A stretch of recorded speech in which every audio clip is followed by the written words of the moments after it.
अस्सलाम वालेकुम, hello and welcome. आज हम एक नए लीगल लेक्चर के साथ आपके पास मौजूद हैं from Iqbal international law services से। आज के जो हमारा लीगल लेक्चर है वो न्यू लॉ है, जो अमेंडमेंट हुई है न्यू लॉ जो कि दिसंबर 2021 में अमेंडमेंट हुई है। पीपीसी और सीआरपीसी में अमेंडमेंट हुई है रेप के हवाले से।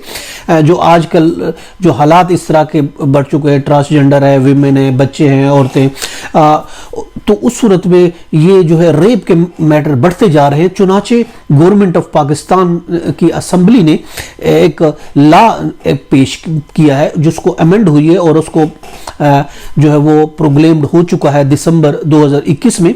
और उसके मुताबिक उन्होंने डिफाइन किया है कि रेप होता क्या है और इसके अलावा एक सेक्शन इजाफा किया है और नई सजाएं जो है वो तजवीज़ की गई है।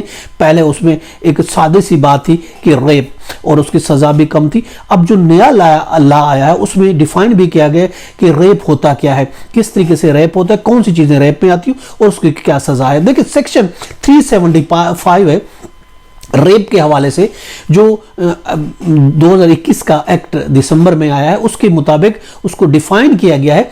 देखिए रेप होता क्या है।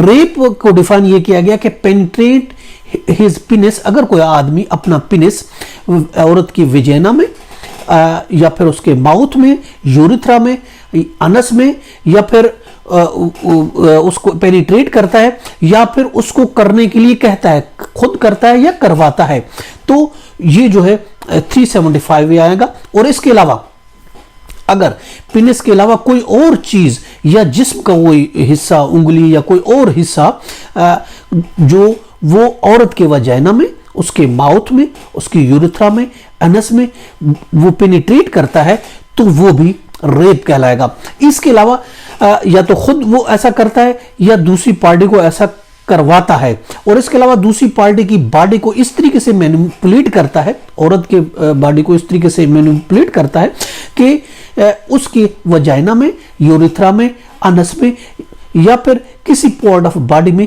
पेनिट्रेट कर सके, अपने पेनिस को पेनिट्रेट कर सके, खुद करे या उससे करवाए, तो वो भी रेप कहलाएगा।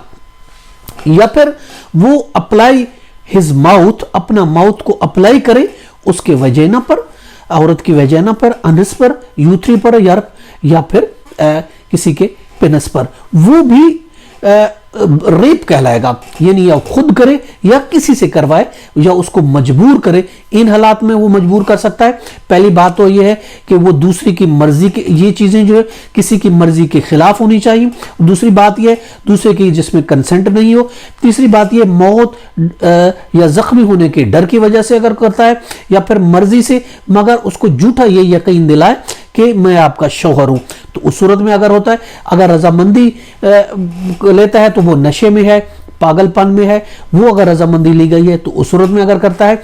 मर्जी या मर्जी के बगैर करता है अगर उसकी उम्र 16 साल से कम है और दूसरा मर्जी वो देने के काबिल नहीं है, तो उस सूरत में ये रेप कहलाएगा। और 375A गैंग रेप, देखिए रेप भी शामिल था, गैंग रेप भी शामिल है। एक गैंग रेप भी सेक्शन 375A भी शामिल किया गया है और वो ये कहता है कि अगर रेप एक या एक से ज्यादा लोगों का किसी एक ही कॉमन इंटेंशन के लिए अगर करते हैं तो वो guilty of the gang rape होगा। अब देखिए इसमें गैंग रेप और रेप शामिल है, और अगर वो गैंग रेप करता है तो उसकी सजाए मौत होगी और इसके अलावा उम्र कैद होगी, या फिर बाकी जितनी उम्र बाकी रहती है वो उम्र कैद में गुजरेगी और जुर्माना होगा।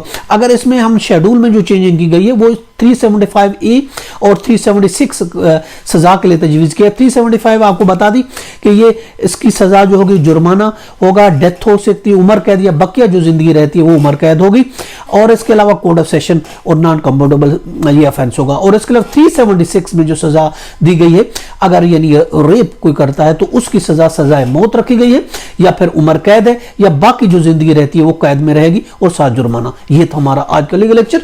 इसके साथ मुझे इजाजत है, कर फिर मिलेंगे। Have a nice day. Allah Hafiz.